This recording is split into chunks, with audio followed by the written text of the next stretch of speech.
Welcome to On the Brink with Andi Simon. I'm so glad you're joining us. Whether you're watching or listening to our podcast, it's an opportunity for us to help you do what we love to do, see, feel, and think in new ways to adapt to these fast changing times. People come to us or we go find people who are going to help you do just that.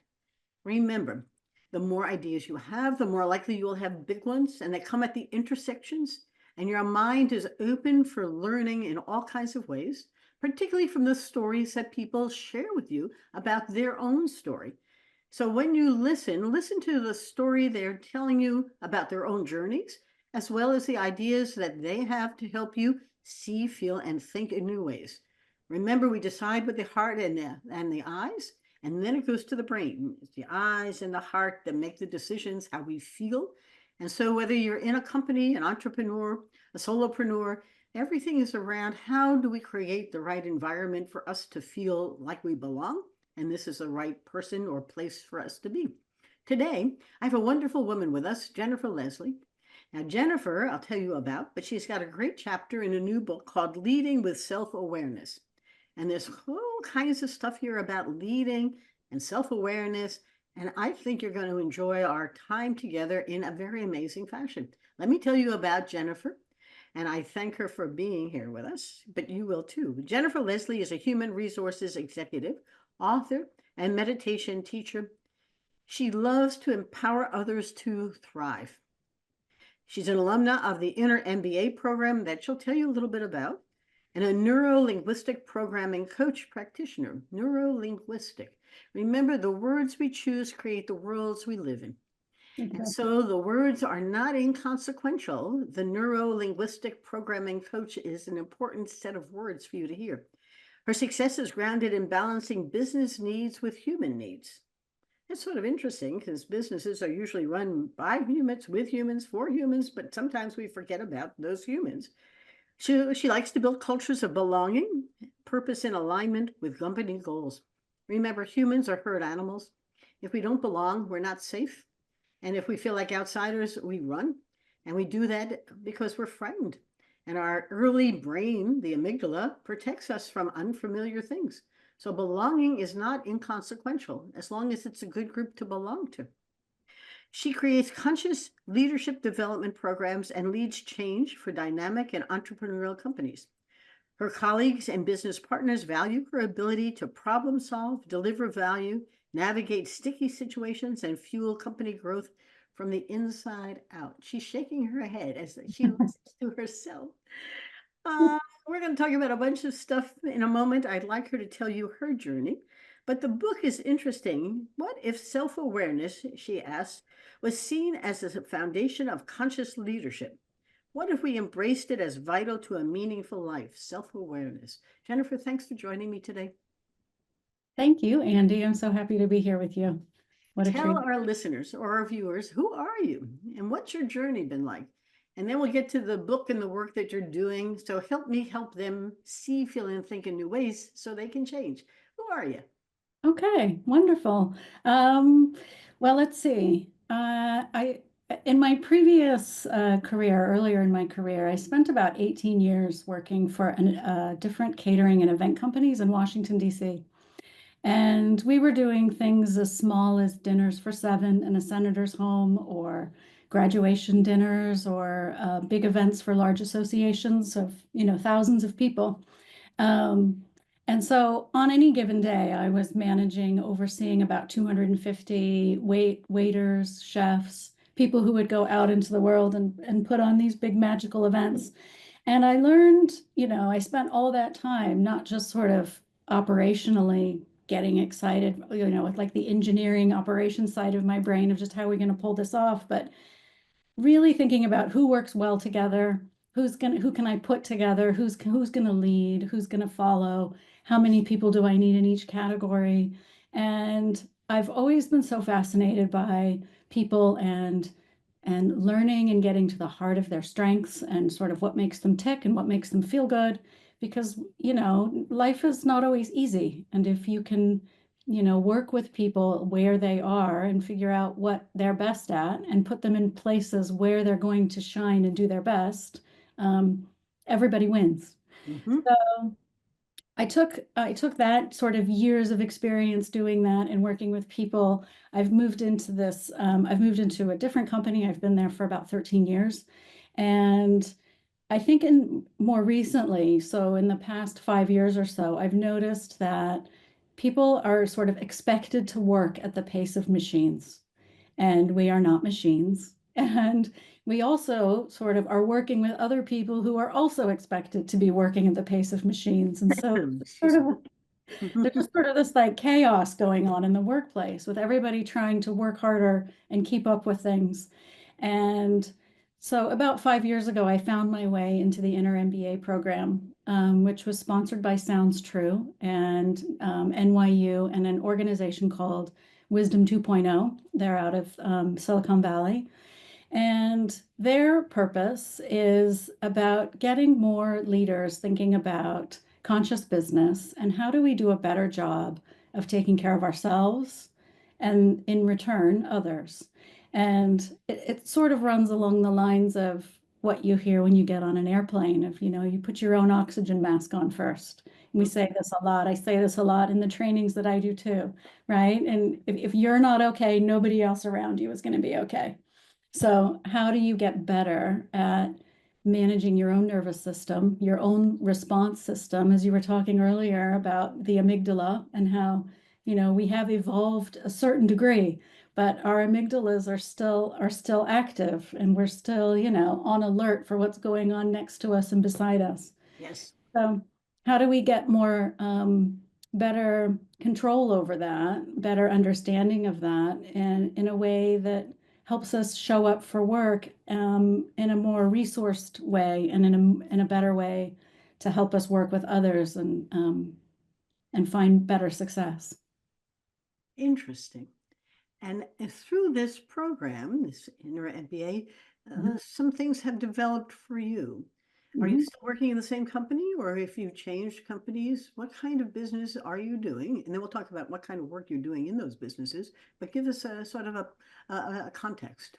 Sure. So I am still working with the same company and have been. I came out of the Inner MBA program and thought, wow, there really is a lot more I can do here. I thought, maybe I wouldn't say that I'd hit burnout. I certainly wasn't burnt out, but I was really ready. I'm a life learner. I like to constantly be engaged and picking up new things. And I felt like there should be more. And part of what I wrote in my chapter too was kind of going on at this sort of same period of time, like this period of self-awareness for myself. Like, what more do I want out of my career and who I am and who I show up for, how I show up at work, what kind of a manager do I want to be?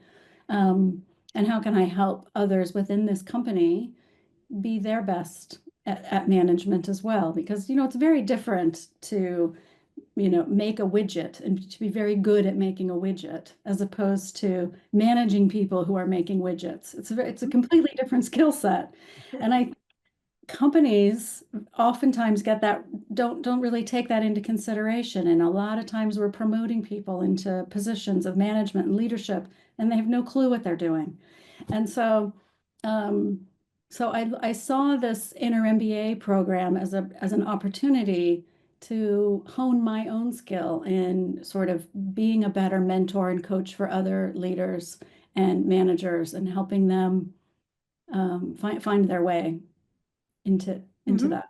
It's interesting listening to you because I've had a leadership academy at a 14 hospital system Mhm. for going on 6 years. And they are really interesting emerging leaders. I'm hoping they're good managers because everyone is focused on leadership. And I like to focus on followership also, because without good followership, leaders can't get anything done. But the Mhm. words are interesting to use as they're trying to reflect on what their jobs are. And Mhm. in healthcare, I spent 7 years in a healthcare environment as an executive. We often promoted nurses because they were good nurses into nurse managers with no management training. And Mhm. so they made more money, had a nice title, and just did the same thing they did before. And so your point is extremely important in this world where do we need managers? A previous podcast guest, Lyson Stromberg, said that the leadership of tomorrow is a whole different bag of tricks. It's about humility, it's about transparency, Mhm, curiosity, mhm, collaboration, mhm, and not command and control, but creative problem solving. And as I'm listening to you, my hunch is that you too are watching that transformation. And so mhm. my question is really, how are you changing? And how do you see others responding to both your changes or to the needs that they have? Can you give us some case studies or illustration in some fashion? Sure, I couldn't agree more. It's a 100% all of that. Um, I've created this program within our company that runs through, I think there are 12 workshops that build on top of one another. And we start at the very beginning with just listening skills. How do we get better at listening? And how do you start there? Um, and what are sort of like, why is listening so important? And then we run through a lot of exercises that sort of catch you out a little bit, because kind of realize that listening is harder than we think. And once you can listen, then we move into, how to have a tough conversation with somebody, Mm. because that's a really important skill too. And I would say that one of the biggest things that I see leaders lacking this day and age is courage. I think there's a real lack of people feeling brave enough to have tough conversations and bring things out into the open. And so I do a lot of coaching and work around how do you share some bad news? How do you do it with clients? How do you do it with colleagues? How do you carry that on to home? Um, how do you, I like to say, how do you get the elephant out of the room? Because you can't rearrange furniture if the elephant's still in there.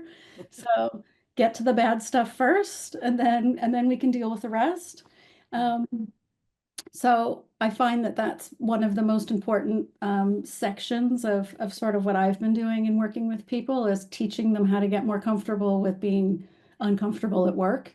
Um, and then after we get that out of the way, you can move more into feedback and how do you support somebody and provide advice. I know Dan Pink said something not that long ago that I really liked about people rarely want feedback, but they always are happy to have some advice. And talk about, the NLP, the neuro linguistic programming, and how our words really do shape how we interpret things. That really does make a big, it can make a big difference. People are happy to have some advice. So once you know that you can have a conversation and you can survive a conversation, what do you want to be in the what needs to be in the content of that conversation? And that sort of comes next. So that's like the core that I've been working on, and working with teams here and working with people outside of this company as well on working on those skills for sure. It's so interesting listening to you. You've got a completely different approach to developing their leadership skills, but I like it Mhm, because at the end of the day, everything all day long is a conversation. mhm, mhm. And the next session we're going to be doing is on conversational intelligence. Mm, It's Judith Glaser and wrote her books on it, and I love her We Institute. But it is all about the listening. But listening means hearing. mhm, It isn't just listening, it's what does they really mean? That wonderful quote by the Pentagon spokesperson, what you think I said is mhm, really what you heard, but it really had nothing to do with what I meant. I mean, it's mhm. something to that effect. And we hear what we want to because it fits into our story. So that's Right. pretty interesting. And feedback is so marvelous because I really do want to improve. I don't really want to know what happened yesterday. Mhm, So advising me, feed forward me, help me do better is much more important than telling me what happened yesterday because it's irrelevant. I can't fix yesterday, but boy, can I work on tomorrow. mhm, Really interesting pieces to the tough conversations. As you're thinking about this, what led you to this book and what did you write about in this book? Because it's an interesting chapter. And as I glanced through it, I must confess, I just took a look and didn't really read it, but I will. mhm, Um, all the authors in here are really talking about leading with self-awareness. It's your consciousness in business. Explain it to the listener or the viewer, and let's get deeper into it. Tell us about it. Sure, sure. So I partnered up with or joined an organization, a collective last year. It's called the Changing Work Collective. And the Changing Work Collective was founded by Scott Shute, who was the former chief mindfulness officer at LinkedIn. And he and Nicholas Whitaker, who partnered up and created this organization. And there are about, I think, little over 700 members at this point on the practitioner side. And it's a group of like-minded individuals who are who in different capacities are looking to take this movement forward, this changing work from the inside out. How can we get more of these conversations happening inside companies? And at the beginning of the year, they decided to write a book as a collective. It's actually going to be a series of three. So this is the first book of three. And this book is starting with the individual, either practitioner or employee or person, and telling more about their story and sharing, something personal about what sort of flipped on a light switch for them and got them to this point in their career. And what do they have to teach people coming up in the ranks, as it might be. So I wrote about an experience I had sitting in church. My dad is an Episcopal priest, and I was home visiting California, and he gave a sermon, and he was telling a story about when he was in the army, and he was in a training exercise of firing off fake weapons to try to catch the target. And he continually was, he was calling an order of fire 100 and it was falling short. And he would say, fire another 100 and it fell short.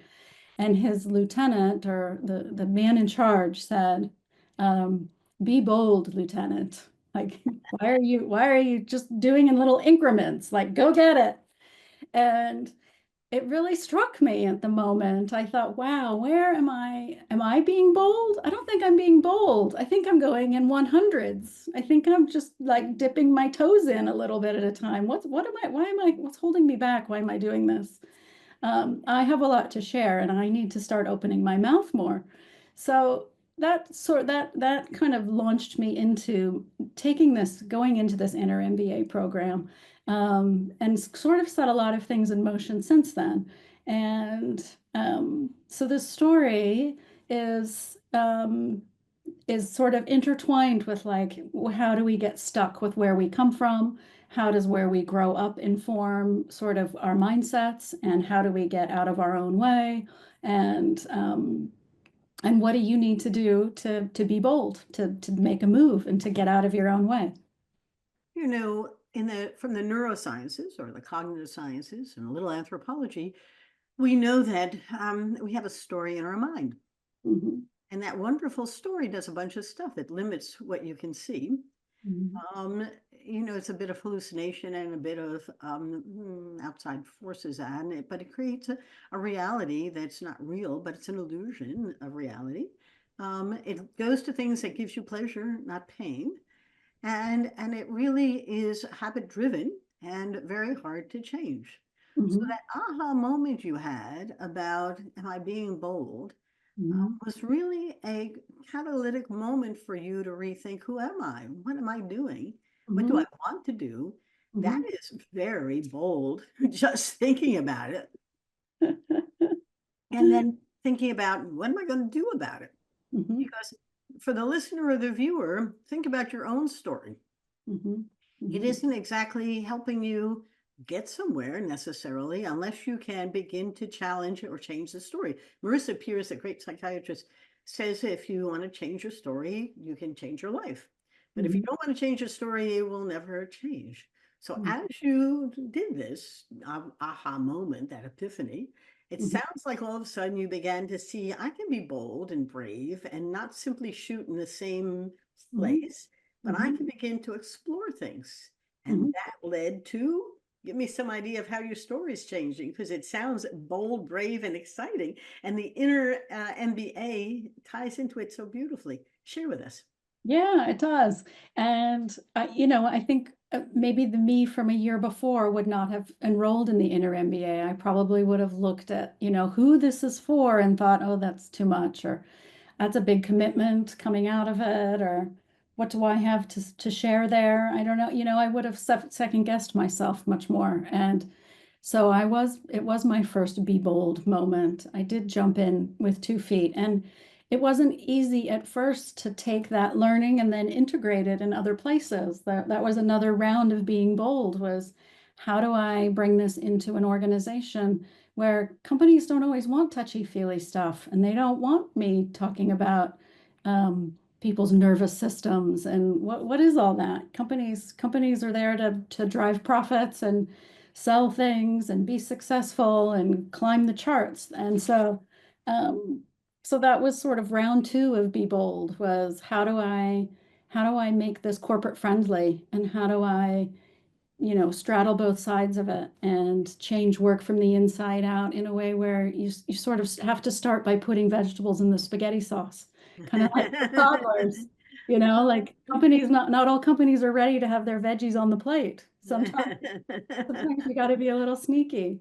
So Uh, that well, was part of it. it's an interesting metaphor, but it's interesting because you had the epiphany that the problem inside companies requires a different approach. You're going to Yeah. be a bit of a blue ocean thinker, add value innovatively, create a different way of providing methodologies to grow the business. We're doing a series of articles for Enterprising Women magazine on entrepreneurial women who are creating companies with purpose. Mm, I'm listening to you and they sound like you. You may mhm, not be in your own business, but mhm, you can see how you can change other businesses so that they can have profit and purpose, mhm, can have success and significance. mhm, And you can at the same time, because you bring a perspective that their amygdala is going to hijack you mhm, and it's going to wonder about that lion around the bend that's going to come and eat them. mhm, But if you find ways of introducing it, they can begin to listen and hear you mhm, and not flee it or fear it or appease it or fight it, but begin to see why it's so valuable. I mhm, think this is so exciting. mhm. The book is just coming out, right? Yeah, Right. yeah. Is it a little bit of a how-to, or is it a what is and a why? Are there tools in there that we can use as well? Yes, absolutely. So every chapter has a story. Everyone's aha moment. So this was my aha moment that I shared, but each chapter is structured with an aha moment of personal storytelling, a tool or the learning, what came out of it, what did I learn, and then a tool for what can you use to put into practice. So each chapter has a tool in it, and it's not quite the binge reading type book, because I feel like you kind of have to sit with each of them, because they're pretty dense chapters with a lot of good food for thought. So I think it's more of like a slowly digestible book. But it also is one that's very powerful and important Hmm. because if you can't see it, you can't believe it, right? And Hmm. so you're trying to visualize what the transformation was for Jennifer. So you can visualize her sitting in church and listening to her father talk about an experience that had nothing to do with her at all, but something went, oh, that's something, it's an opportunity. And the Hmm. timing was perfect because business needs you and they need you right now. So that self-awareness and consciousness in business can be a brand that you can bring to market in a very innovative way. This is so cool. I'm looking at our time. I Okay. could keep going because as you can tell, I'm fascinated by what you've got. Is there a case or an illustration you can share and then a couple of things you want the listener or viewer not to forget? I think well, anybody's more than welcome to reach out to me on LinkedIn. I know Andy will share my contact information and information about the book. Anybody who wants to talk further on this, I'm happy to chat, and especially if you're interested in learning more about changing work. Um, I think maybe just to tie things up. Hmm. I think my big key takeaways are have to do with intentionality and taking a look at sort of, I don't know, I read somewhere, like, think about 5 years from now, and what 5 years from now will you wish you'd started today? Yes. Thinking about what are you doing right now? What aha moments have you had?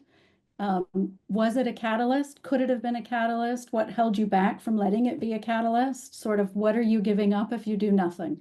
Is something that I, oftentimes say to people when they're not sure if they should take a move or share some information, thinking about what is it you're giving up if you don't do anything, and what could you be doing differently, and what kind of tools or skills might you need to be able to do that, and finding ways to do that, reaching out to your network, and reaching out to me if those things fall into my wheelhouse. Certainly reach out. Well, but I think just listening to you, your story becomes fascinating for others to think about for themselves.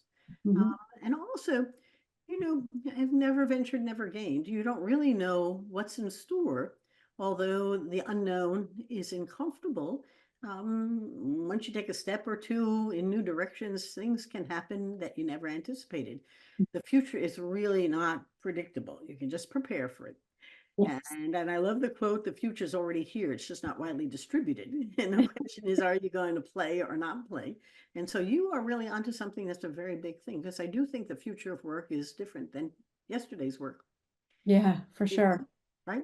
Sure. Changing daily. And no, and even what is work and where is work? And Mm-hmm. why are the pressures to get people back in the office so fascinating? Mm-hmm. Because why?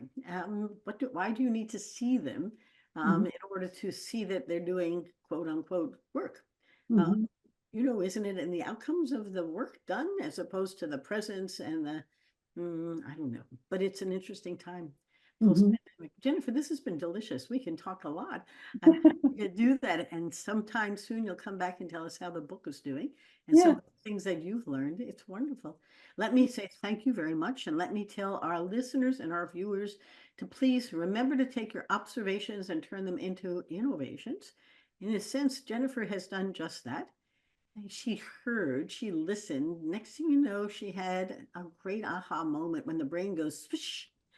And it's all very much, is it luck? Is it smart? Is it serendipity? You're on a path to somewhere. My friend uh, tells me that I said to him, I believe in serendipity. He said, no, you just live your life and it keeps moving in good directions because you listen and learn. And I laughed. He said, besides, God's watching over you. And I said, well, I don't really believe in God. He said, but he believes in you. And I said, okay, I'll take that.